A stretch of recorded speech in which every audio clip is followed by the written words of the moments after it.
Hey everybody, welcome to SETTA'S Place. Today's video is a little different. I had brought, when I moved here to Texas, I only had so much I could take with me in the car. So I strategically, that's not how you say it, you know what I'm saying. Everybody who knows, I mean words, pronunciations, things. Anyway, I can only bring certain things, so I had to pick carefully. But I wanted to bring some knitting. Y'all know I am a crocheter, but I do a teeny little bit of knitting, and I'm starting to enjoy it. At first it's like, but I'm starting to enjoy it. And I found I had some knitting in here with something else, but I have two projects in my bag. Double use. This bag is from Alaska Crafty Gal. She made these. Isn't it beautiful? I believe these are hers. Yeah, I'm pretty sure. I don't think she has a tag. Even though she's no longer in Alaska, she's still Alaska Crafty Gal. And I'll try to link her channel down below. Hope I remember.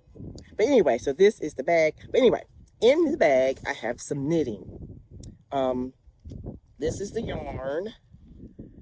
Isn't it beautiful?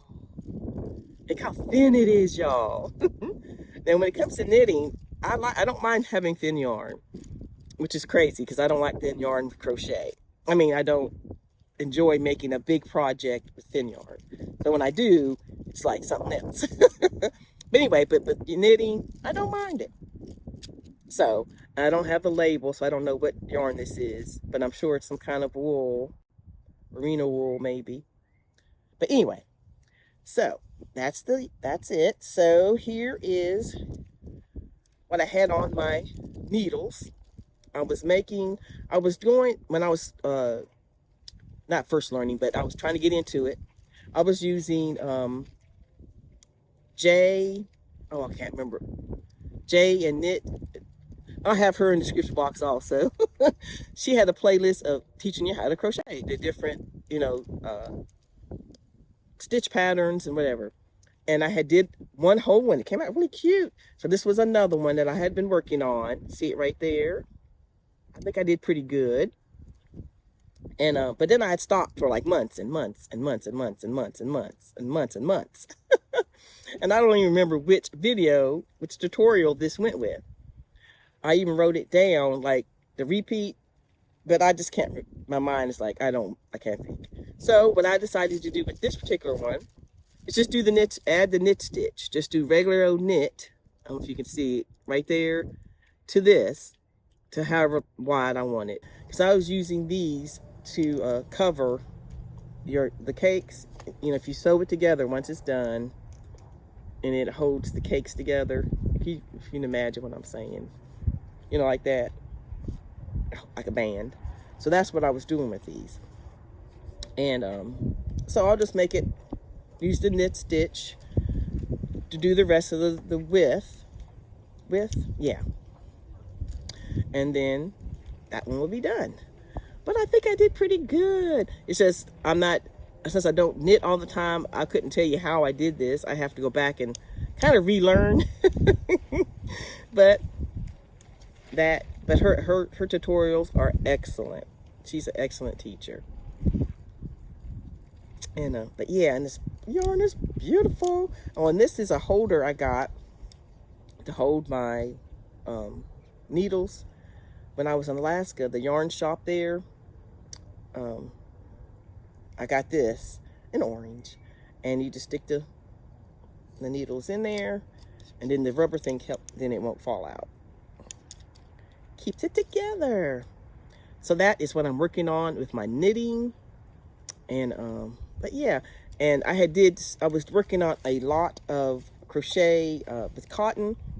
That video will come out pretty soon. Y'all see but I made a bunch of things, and I was finishing up some other stuff. I was doing the baskets, and I just wanted something different. I wanted to, so I found my knitting, and I'd worked on that a little bit, and this and it's been good. It's been good. And I came up with the idea, and I don't know if I'm gonna do it, but I think I will, because when I was learning to knit as a crocheter, trying to learn to knit, um, normally of course we hold our yarn and our needles maybe a little different than avid knitters. And so, and to me, however you hold your needles, as long as it gets done, it gets done.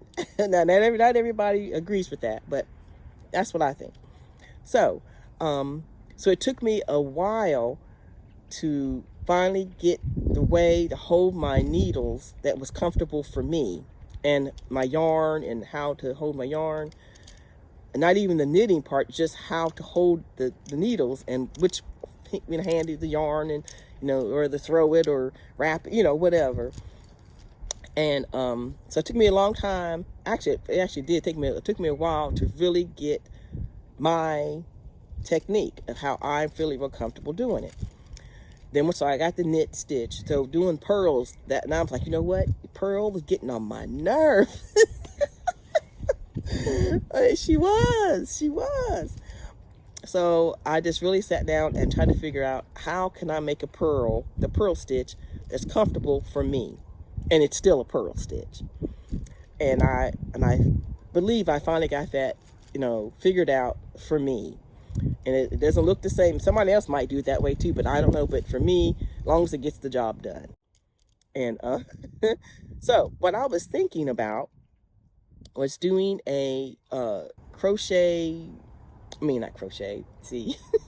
a knitting series, kind of like a tutorial, but it's for crocheters who want to learn how to knit. So it means we're going to do this thing together. It means we're going to call things the wrong things. We're going to hold our needles different.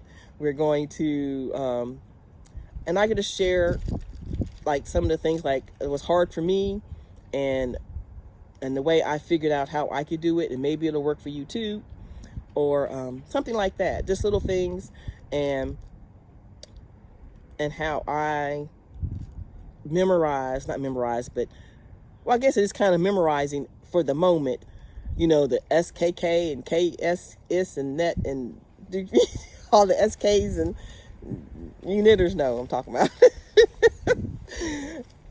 to remember what to do. And so it's just going to be, I hope that it's not too much noise. So so I'm thinking about doing that. So it's a knitting for crocheters 101 and then 102, 103, and it'd be kind of like a crochet, a knit with me while learning how to knit by someone who doesn't know how to knit, who's learning also. I mean, I guess I can say I know how to knit ish. But y'all know my point. Y'all know what I'm saying. And I might try it and see if it, anybody is liking that. Because when I was learning, I needed like less technical knitting terms and less technical things until I got the hang of it. Yes, learn it eventually, but to get it down pat or whatever, and then say, okay, that's what that looks like. And another thing for me was, if I did a row or I stopped in the middle and I put it down, came back, even just go to the kitchen and come back, I'm like, oh no, what do I do?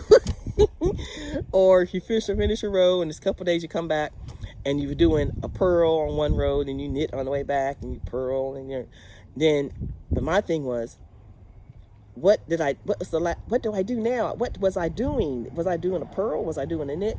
Because I had to get used to what it looked like. And it you could tell, the little purl has a little thing, but when you're not doing it all the time, and it's a thing. But I think I finally got a kind of a more of an understanding, and stuck in my memory. So I thought maybe someone else would like to know.